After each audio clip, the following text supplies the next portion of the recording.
let's go ahead and get started. And there's going to be some other people jumping on, and we're also going to be sending this out as a recording. But I don't want to waste a minute of time that you guys who are already on can go ahead and benefit. And just as a preface to what we're going to do, I'm a huge fan of people who do their jobs really well.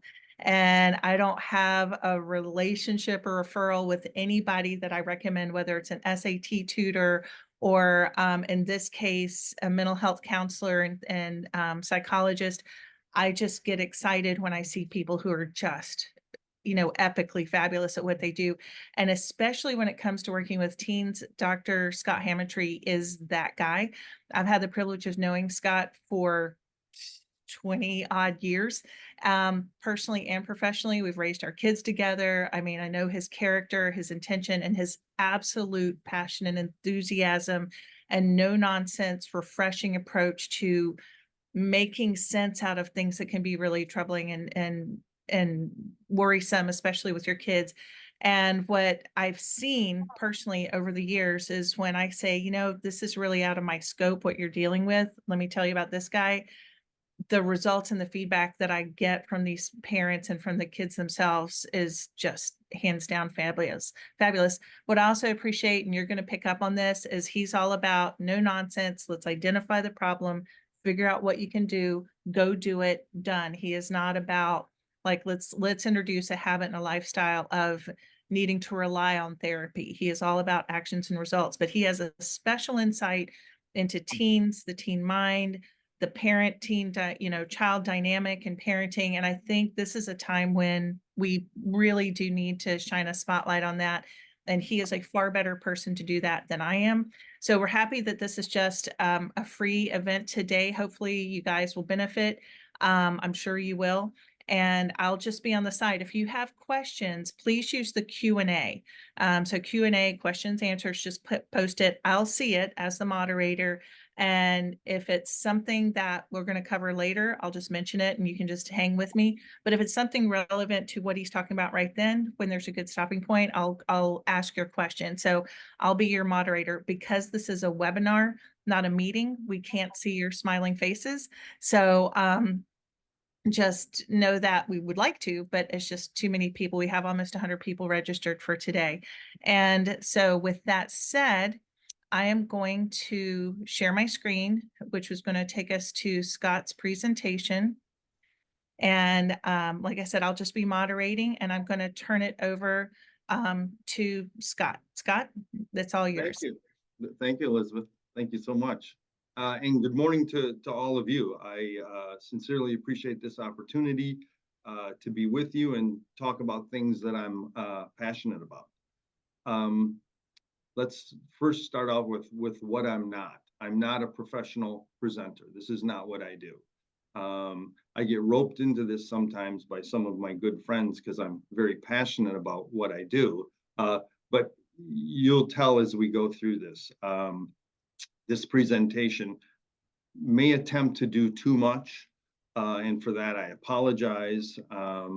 But we'll get through everything, and I do want to try to keep this as informal as we can. But there's a ton of information here, so that's what I'm not. What I am is a interventionist. I'm someone who spent 30 plus years working with teens, working with families, working with couples. I've been a principal of an alternative school. I've owned 9 group homes for troubled teens. I've been a president of a treatment center that was 150 years old. I mean, I've done a lot of stuff as it relates to teens and the concepts of ecological validity and teens in the home and taking them out and all things that we'll get into. So bear with me as we go through this stuff. And really the reason that I was most interested about doing this when Miss Elizabeth presented this opportunity to me was because this is something that we all know and we all see. It's just I'm afraid we're not understanding what's really going on and how big the problem is, and all of these different changes that have seemed to make a perfect storm, starting with teen mental health issues. And so while I'm not an alarmist, I promise you I'm not.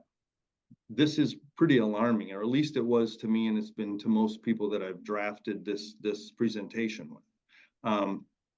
We are going to get to recommendations in the end, and I do want your questions and ways to really resolve it, but I need you to understand there's different solutions solutions that might work with my family might not work with Elizabeth's family, or solutions that might not work with Elizabeth's family. So before we come up with like the 5 things to do, what I wanted to do was really cover the base, and then we can problem solve all of those types of solutions. So if we start out on our agenda here, there's a teen mental health crisis. And if you didn't know, I mean, the media is talking about this, but if you didn't know that is the reality. And it's not simply in the US. Now, the stats and the data that I'm going to cite, and I'm not really going to cite it like my dissertation defense or anything like that, because I'm just trying to be like a parental person and a professional, mental health professional.